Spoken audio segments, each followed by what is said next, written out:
but that you wouldn't suggest that we make heroin so legal that you can flip open Time magazine to a color ad that says, "What's missing in your life? Heroin, the drug of choice of the chic young set." This is not what we want. The Surgeon General has found that shooting heroin is harmful to your health. Well, the drug issue brings up the question of whether societies should organize themselves along the assumption that citizens are adults or children. And if you view citizens as children, well, then you have to keep various things out of their hands. If you believe citizens are adults, then you have to believe that certain checks and balances will keep any negative practice from simply sweeping through society and destroying it. I believe that. I believe that if heroin were legalized, a very small number of people would destroy themselves with it, and that's their business, and society can absorb the cost of their slow suicide in the same way that we absorb the cost of the slow suicide that people undergo with tobacco and alcohol. Yes, well, in this drug area, grassroots science could do amazing things. It's just that the questions are never asked by big science because it really doesn't want the answers to some of these questions. And in our own time, it seems to me the intense hatred of hashish and the efforts to eradicate it that reach hysterical proportions in our own country have nothing to do with the pharmacological impact of the drug or any deleterious effect that it might be perceived to have, but rather it is sensed as the carrier of a different set of cultural values, which I would broadly describe as Gaian or Gailanic or feminizing or androgynous, and that this is what really brings the opprobrium of the dominator society upon it. It is profoundly disloyal to the values of modern industrialism, where, for instance, a drug like caffeine, exemplified in coffee and tea, has been made very welcome in those same societies. I mean, no other drug other than caffeine has ever been written into the industrial contracts of workers as an inalienable right, and yet in the coffee break we encounter contractually defined rights to drug use that seem to work in favor of both manager and worker. Cannabis is very different. It promotes a dreaminess. It promotes an abiding in the imagination that is the stuff of romantic poetry rather than the stuff of the modern assembly line. And I've used it that way as a tool for creativity. I mean, it's incredible how just a few puffs of cannabis can carry you over a creative problem or a block in seeing a particular problem, so that suddenly the perspective shifts and what was previously occluded becomes patently obvious.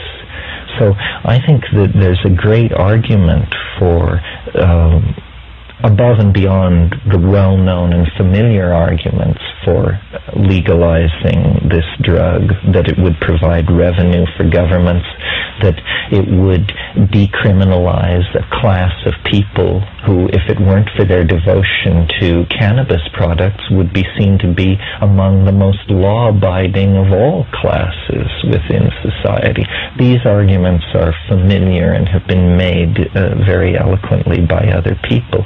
But behind that, there's a deeper issue, which is the zeitgeist, if you will, of cannabis, which carries a certain implied danger to establishment values, which put such a premium on clear-eyed hard work and Presbyterian rectitude.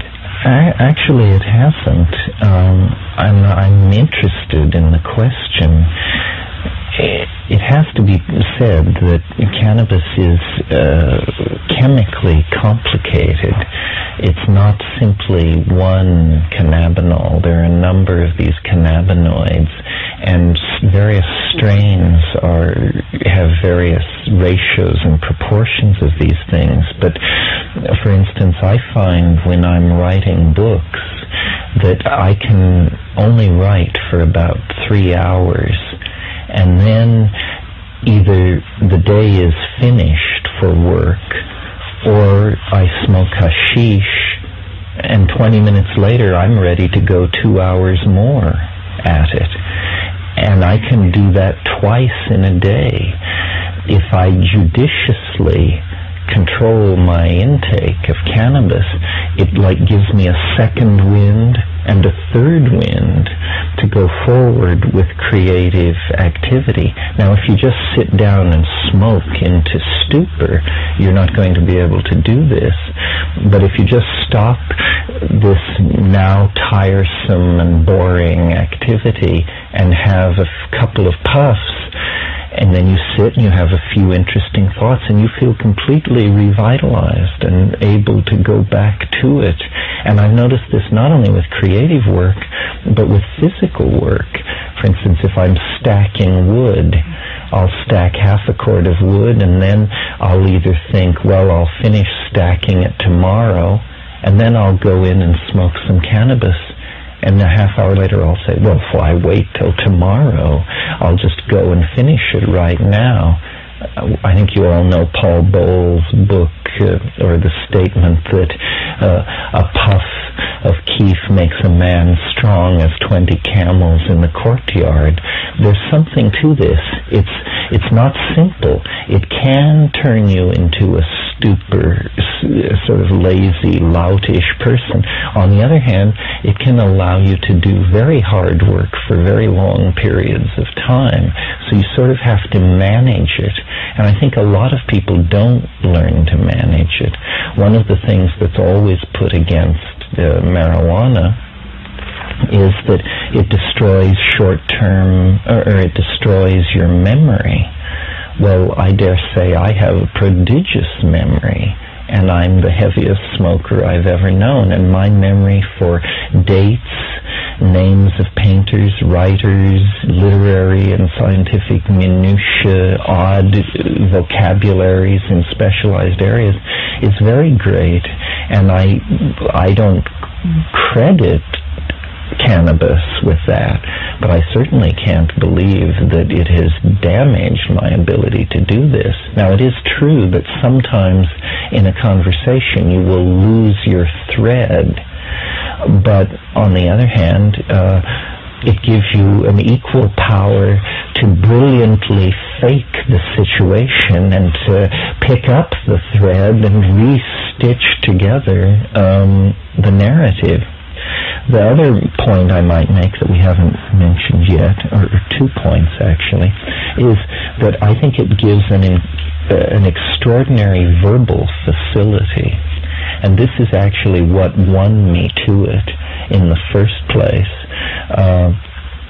My reputation as a public speaker is based on my supposedly dazzling oratorical abilities, but I come out of a peer group, a karass in Berkeley, where everyone was able to do what I do.